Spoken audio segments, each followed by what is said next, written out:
Quickly was a group of scruffy hippies from the universities of England suddenly turned up. They were the ones with the time, they were the ones with the passion, and they could actually be there every day as was needed to make the protest work.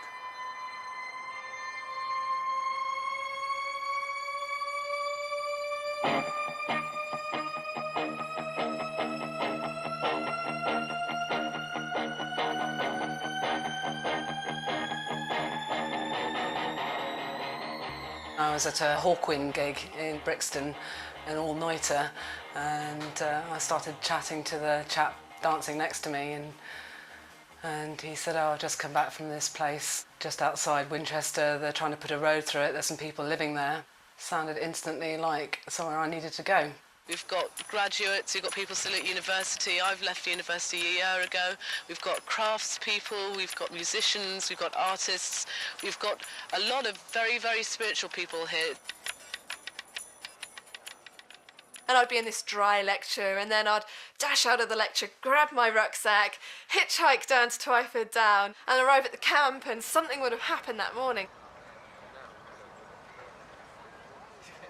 If my house was burning down, I wouldn't write a letter and lobby my government. I'd want to bloody do something about it.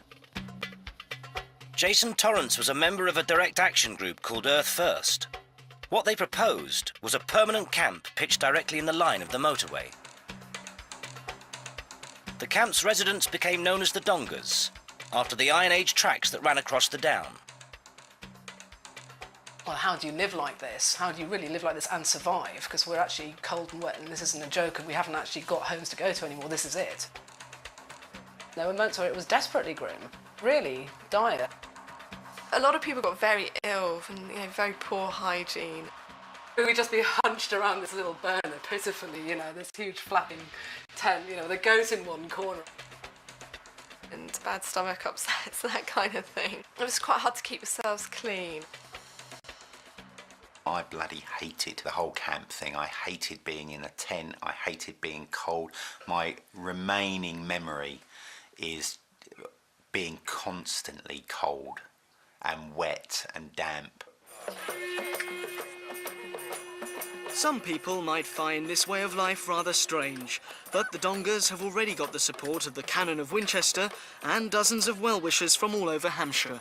The Bishop of Winchester Cathedral and all the kind of Women's Institute stalwarts came up the hill and had a church service on a Sunday, had a Sunday service in our camp.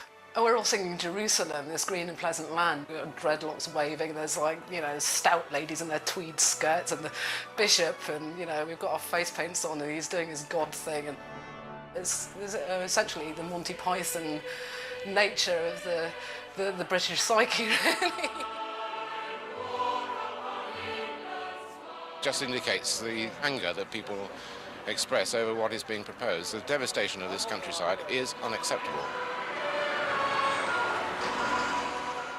The first time I took direct action, some people said, right, there's some bulldozers, they're working right here, right now, come on everyone, chop chop. And I just grabbed a tambourine and a drum or something and ran down the hill with all the others and thought, oh, here we go, here we go, here we go, and ran onto this work site. And just saw these incredibly brave people running out in front of these dumper trucks with wheels that were taller than me. And I just thought, I can't do this. So I kind of stood at the side drumming for a little while. But the next day, walked out in front of a bulldozer, looked at the driver, who just gave me a big smile, and that was it. Stopped his and turned off the engine, that was that. It was all very well standing in front of machines, but Earth First were proposing a far more dangerous form of direct action. All Jason Torrance needed was a volunteer. I suggested the plan, held up the D-lock and said, now, who is going to attach themselves to the machinery? Total silence. And I just said, look, I'll do it. Another demonstrator had used a bicycle lock around his neck and fixed himself to the axle. Now, it's unfortunate this kind of radical action has to be taken, but I feel it's really necessary to save sites of special scientific interest. I'd just done an interview on Sky News. Everyone was moved away out of the system. They turned the machinery on.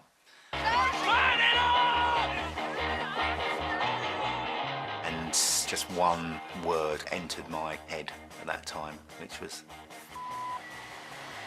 The onlookers became enraged when the crane suddenly burst into life, with the demonstrator still shackled under the vehicle. They feared for his life. At that moment, it really became apparent to me that, I was prepared to die for this cause.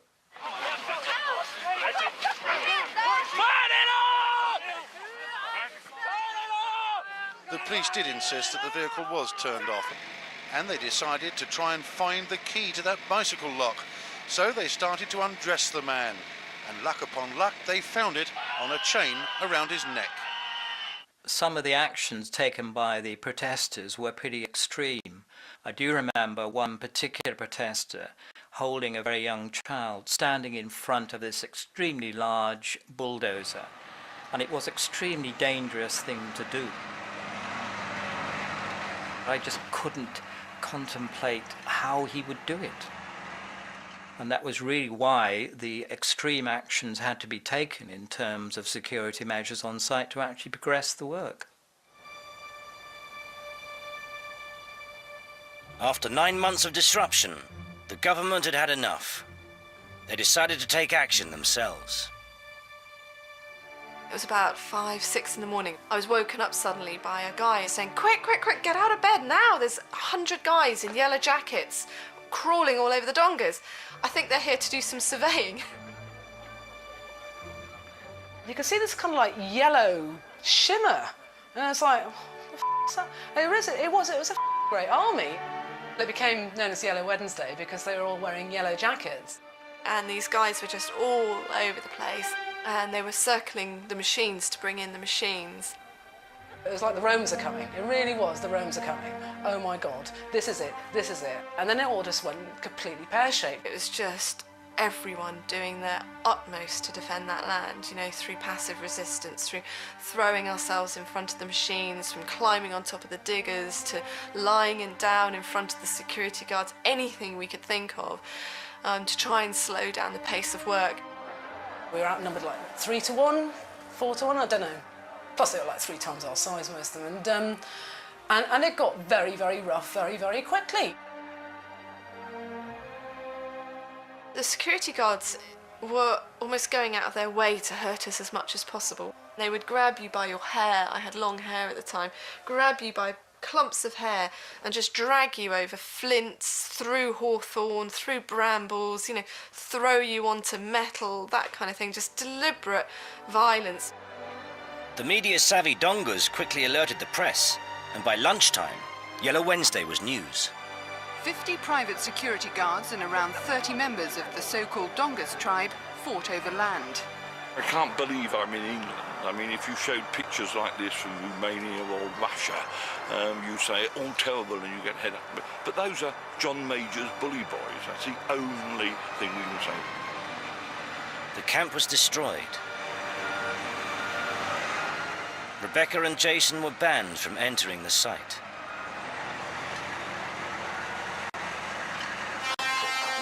But the following May, they returned to the Down to protest again.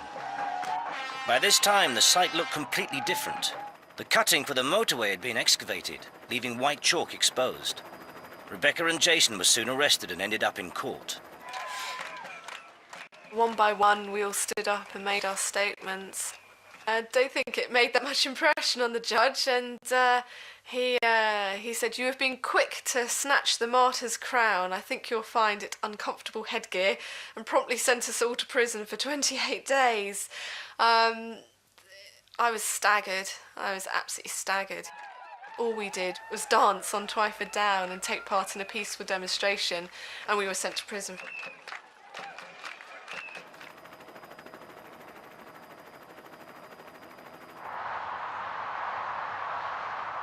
The M3 through Twyford Down was eventually built, but it opened with little fanfare. I try and go there as little as possible. I'd certainly never drive through it, just on principle.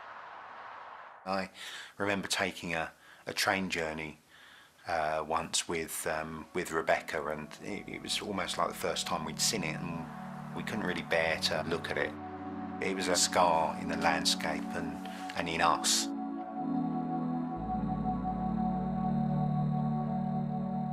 Twyford Down had become national news, inspiring a wave of direct action. It seemed every major road scheme now had its own protest.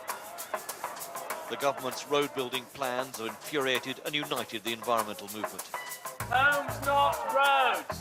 Homes, not... About a dozen people have been arrested during an operation to move anti-road protesters from a camp on the route of the Newbury bypass. A 250-year-old chestnut tree in East London, which had been standing in the way of a motorway extension, has been cut down. In the end, it took 200 policemen and 20 arrests. Protest elsewhere blocked the road to stop a crane getting onto the site. As the morning progressed, the police have been struggling to evict nearly 300 protesters from houses in East London due to be demolished for a link road to the M11 motorway. Several demonstrators were arrested. The operation has cost more than £150,000. Swampy has been underground for more than 160 hours, the longest time a road protester has ever spent in a tunnel. I feel that it's the only way to get a voice these days. I mean, if I wrote a letter to my MP, would I have achieved all this? Would you lot be here now? After Twyford Down, things did change.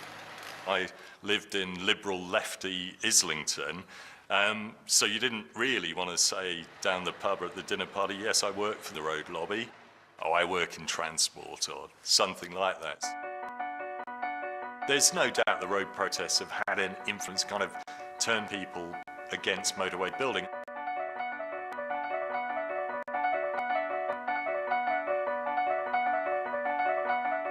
When Labour came to power in 1997, it was immediately apparent that the new government had no appetite for motorways.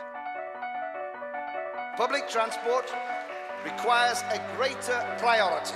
I demand, the public demands, that you provide a public service network that people can rely on and can afford. So within 4 years, we've gone from 600 road schemes down to 150 schemes, and with an incoming government saying no more road building. By anyone's standards, that's a very successful campaign. Rebecca Lush now works for the campaign group Transport 2000. This is my job, this is my life at the moment. Dr. Alex Plowes is now an academic specialising in environmental politics. I was young and angry and chaining myself to anything that moved.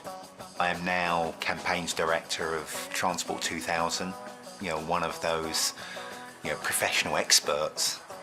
Jason's organisation, Transport 2000, agree with the government that charging us to use the motorway could be the way forward to reduce traffic. But when this was recently debated, there was a huge outcry, and Tony Blair ended up having to reply to over 1.7 million individuals that had protested.